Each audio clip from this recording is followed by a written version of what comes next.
자, 위법 수집 증거 배제 법칙의 효과입니다.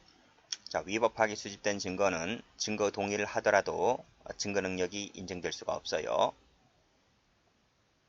이게 일반적인데 예외가 있다는 걸 알아두셔야 됩니다. 적으세요. 예외 있다. 요 예외 있는 판례도 중요합니다. 그러니까 일반적으로는 뭐다? 일반적으로는 위법하게 수집된 증거는 동의하더라도 증거 능력이 없다라고 일단 기억을 해두시고 마지막에 예외가 있는 판례 몇 가지를 좀 알아두시면 됩니다. 그리고 두 번째로서는 역시 위법하게 수집된 증거는 탄핵 증거로도 쓸 수가 없어요. 자, 그러면 판례 1번 갑니다. 자, 218조 배웠죠? 자, 사법경찰관은 소유자, 소지자, 보관자가 이미 제출한 물건은 영장 없이도 압수할 수 있다라고 우리 영장주의 예외에서 배웠습니다. 근데 요 이미 제출물은 소유자, 소지자, 보관자로부터 이미 제출 물건이잖아요. 자, 근데 밑에 보면 소유자, 소지자, 보관자 아닌 자로부터 이미 제출 물건은 영장 없이 압수했다면 요 218조 위반한 거죠. 그래서 유죄 증거로 쓸 수가 없다. 마찬가지로 피고인이나 변호인이 동의했다 하더라도 여전히 못 써요. 못 씁니다. 자, 그 밑에 압수수색 영장을 청구해서 영장을 발부받았고 해야 됨에도 불구하고 발부받지 않았다는 거지. 그럼 즉시 반환해야지. 즉시 반환하지 않았다는 거지. 이게 바로 위법이라는 겁니다. 증거 능력이 없다. 설령 밑에 보면 피고인 변호인이 동의했다 하더라도 마찬가지다. 역시 증거로 못 쓴다. 그쵸? 자, 다음 영장, 감정처분 허가장을 발부받지 아니한 채 혈액을 채취했다는 거죠. 또 사후적으로도 영장을 발부하지 않았습니다. 그랬다면 당연히 위법이겠죠. 피고인이나 변호인이 동의했는지 안 했는지 여부를 불문하고 그치? 여전히 증거로 못 쓴다. 다음 페이지. 수사기관이 구속수감되어 있던 갑에게 그 압수된 휴대전화를 제공하였고 이 갑이 피고인과 통화를 합니다. 근데 피고인의 동의를 받지 않아요. 피고인 몰래 녹음 뜨는 거예요. 녹음 뜬단 말이에요. 그랬을 때는 통비법 위반이지. 그치? 그래서 위법 수집 증거가 됩니다. 따라서 피고인이 나중에 법정에서 변호인과 똑같이 뭐 증거 동의했는지 안 했는지 상관없이 무조건 증거 능력이 없다. 이게 판례입니다. 됐나요? 됐고. 자, 근데 앞에서 뭐라고 했어요? 여기 예외 있다 했잖아요. 예외. 그 예외적인 판례를 좀 보도록 합니다. 자, 여기 판례 두 개가 있는데 이 두 개 외에도 증거 동의 파트에 한두 개 더 있어요. 그까지 같이 숙지를 해두시면 됩니다. 자, 보죠. 자, 증거 보전 절차로 증인신문을 하는 경우에 밑에 검사, 피의자, 변호인에게 시일과 장소를 미리 통지해서 증인신문 참여할 수 있는 기회를 줘야 하는데 참여의 기회를 주지 않았다는 거야. 그쵸? 참여의 기회를 주지 않았다는 거야. 그럼 뭐가 될 것 같아요? 이 절차를 어긴 거지. 그래서 위법 수집이 되는 겁니다. 절차를 주지 아니한 경우이면 당연히 증거 능력이 없다 해야 되는데 그 옆에 피고인 변호인이 증인신문을 증거로 할 수 있음에 동의했다는 거예요. 동의했다. 동의를 했다면 동의를 이렇게 하지 말고 동의했다는 거예요. 동의했다. 동의했다면 밑에 증거 능력이 부여된다. 부여된다. 됐어요? 여기 참여의 기회를 주지 아니한 채 여기다 색깔 칠할게요. 세모 칠게요. 참여의 기회를 주지 않았다 했을 때는 나중에 피고인 변호인이 그래도 괜찮다. 증거를 하자. 할 수 있다. 이렇게 동의했다면 그래서 별다른 이의 없이 적법하게 증거조사를 거쳤다고 했을 때는 증거 능력이 부여된다. 이겁니다. 그러니까 절차 하자가 치유되는 거예요. 이 판례도 숙지를 해두셔야 돼. 자, 됐고 색깔 칠할까요? 이 부분에 대해서 동의했다면 됐나요? 이거 외우셔야 돼요. 다음 변호인이 없는 피고인을 일시퇴정케 하고 증인신문을 하였다. 피고인에게 실질적인 반대신문 기회를 주지 않았다. 세모 쳐볼까요? 반대신문 기회를 주지 않았다. 자, 이루어진 법정 진술입니다. 당연히 위법하기 때문에 증거능력이 없다 봐야 되겠죠.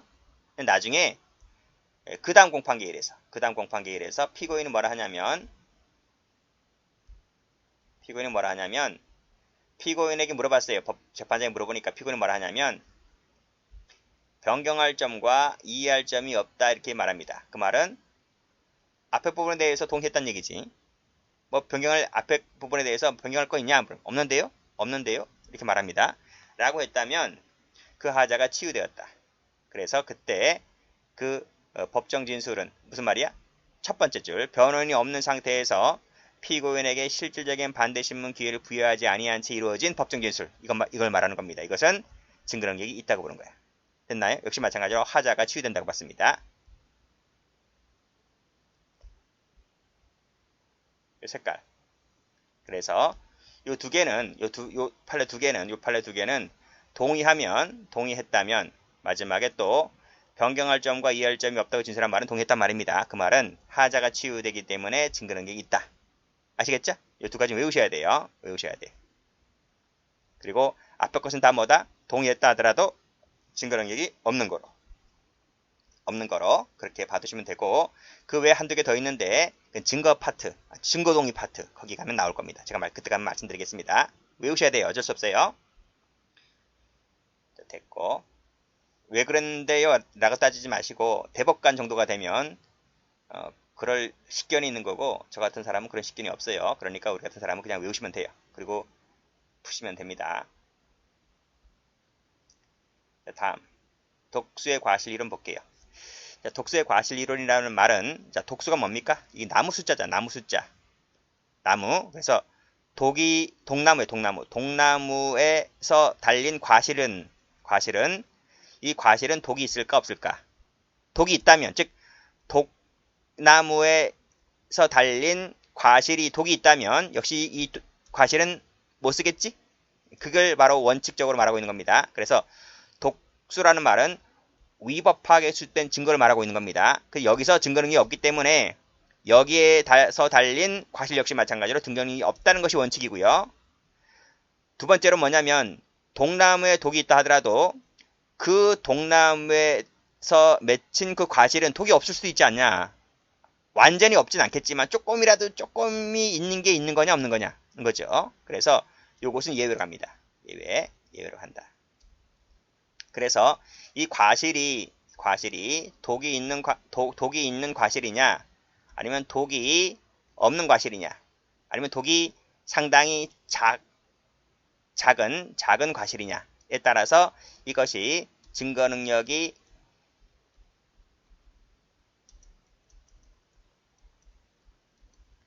독이 있으면 증거 능력이 없다 하겠죠. 독이 없거나 독이 아주 소량이거나 하면 증거 능력이 있다고 보겠죠. 그렇죠? 이건 원칙이고 이건 예외적으로 인정되는 것으로 이렇게 보는 것이 학자들입니다. 자, 보겠습니다. 위법하게 수집된 1차적 증거, 이 독나무입니다. 독나무에서 맺힌 그 과실이 발견되었을 때 이 과실에 증거 능력을 부여할까 말까, 그게 원칙과 예외입니다. 자, 원칙. 헌법과 형소법이 정한 절차에 따르지 아니하고 수집한 증거가 바로 뭡니까? 이게 독나무죠. 1차적 증거입니다. 당연히 증거로 못 쓰겠죠. 그쵸? 이를 기초로 하여, 이게 바로 뭡니까? 과실이지, 과실. 그쵸? 독나무에서 열린 과실. 이를 기초로 얻어진 2차적 증거 역시 마찬가지로 증거로 못 쓴다. 이게 원칙입니다. 그쵸? 요 판례 볼까요? 넘겨보시면 여기 나오네요. 사법경찰관이 이 규정을 위반하여 영장 없이 물건을 압수했다. 이게 1차적 증거죠? 그쵸? 여기서 요 영장 없이 동그란.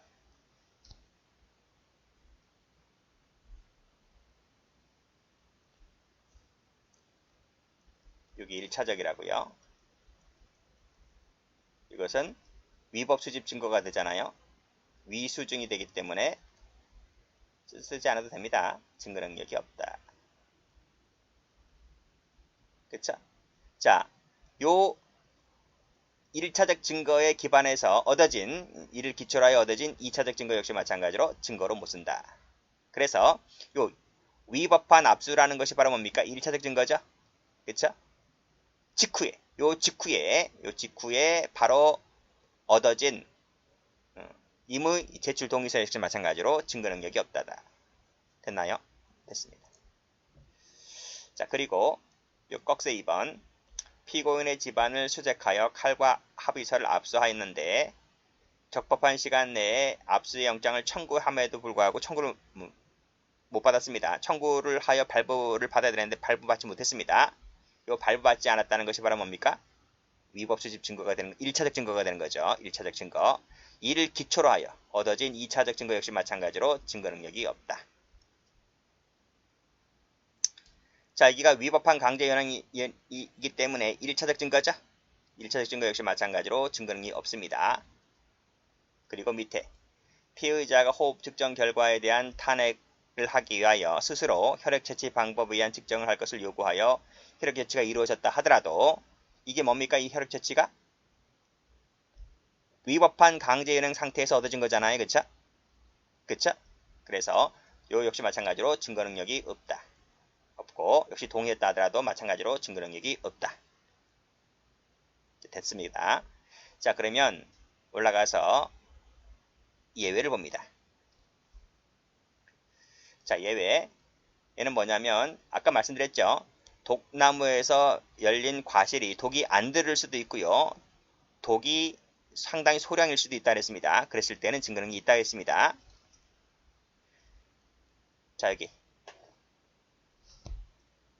여기까지는 앞에서 설명드렸어요. 여기까지는. 하나, 둘, 셋, 넷, 다섯 줄. 요 다섯 줄은 제가 앞에서 위법 증거, 수집 증거 배제 법칙 할 때 그때 제가 설명드렸습니다. 읽어보시고요. 자, 적법 절차에 따르지 아니하고 수집한 증거를 기초로 하여 얻어진 2차적 증거 역시 마찬가지로 증거 능력이 없는 것인데 근데 이 2차적 증거가 인과관계가 희석되었다. 희석되었단 말이 뭐예요? 물을 탔다는 거잖아. 그러면 그 농도가 옅어지잖아. 그쵸? 또는 단절되었다. 그랬으면 2차적 증거는 예외적으로 증거 능력이 있다고 봤습니다. 됐나요? 됐어요. 그런 내용이고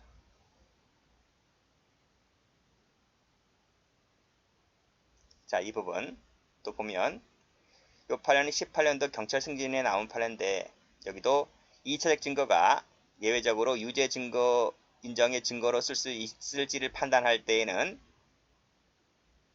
자, 다음 사항을 고려를 해야 됩니다. 그게 뭐냐면 첫 번째, 수사기관이 의도적으로 영장주의 정신을 회피하는 방법이 아닐 때 1번이고요. 그러니까 회피하는 게 아니고 회피하지 않는 겁니다. 아시겠어요? 이게 아니라 했잖아. 그치? 회피하는 것이 아닐 때. 두 번째는 상당한 시간이 경과했을 때. 앞에서 제가 뭐라 그랬어? 여기서. 자, 1차적 증거, 1차적 위법 수집 증거가 바로 직후라고 했을 때는 희석이 안 된다 했어요. 그랬을 때는 이 역시 마찬가지로 위법 수집 증거가 됩니다. 근데 이건 바로 직후니까. 그런데 올라가 보시면 여기서는 상당한 시간이 경과했다는 거지. 그러니까 바로 직후가 아니고 몇 시간, 며칠이 지나서 했을 때는 희석되는 부분이기 때문에 그때는 예외적으로 증거 능력이 있다고 보는 겁니다. 세 번째 임의 제출하였다는 점. 여기 3번이고 네 번째 독립된 제3자의 진술에 의한 점. 여기 네 번째. 그럴 때는 자 봐요. 여기서부터 여기까지지. 그쵸? 자, 그 부분. 즉 회피하는 방법이 아닐 때, 상당한 시간이 경과했을 때, 임의로 제출했다는 사정이 인정될 때, 독립된 제3자의 진술에 의할 때, 그때는 2차적 증거도 예외적으로 유죄 증거로 쓸 수 있다. 이게 판례입니다. 자, 이런 한 번, 두 번, 세 번, 네 번 이거 좀 봐두시고요. 자, 그러면 그런 상태 하에서 판례 좀 보도록 합니다. 다음 페이지 보죠. 자, 여기 보시면 여기 이거 보지 말고 요거부터 먼저 봐요.